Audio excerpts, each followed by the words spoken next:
di atas petah. Okey. Dia bersedekah melalui media sosial. Dia bersedekah, dia tunjuk-tunjukkan.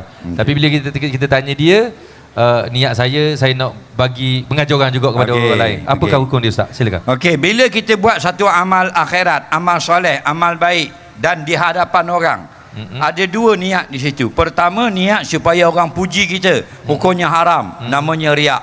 Yang kedua, kita niat supaya orang lain pun juga suka bersemangat untuk bersedekah, hukumnya harus. Tak usah pakai orang lain. Niat supaya orang ikut kita bersedekah, hukumnya harus. Niat nak menunjuk-nunjuk dapat kepujian, hukumnya haram. Innamal amalu binniyat. Amalan itu bergantung pada niat, bukan niat orang yang bercakap, niat orang yang melakukan pekerjaan. Wallahu a'lam. Okey, Ustaz, kalau dah Ustaz kata gitu, ni saya buat ni kerana Allah, Ustaz. Ini payment saya untuk malam ni, Ustaz. Ini dia bayar untuk isteri. Saya mewakili untuk Makkah Fest juga. Saya mewakili juga Yaya Empire juga.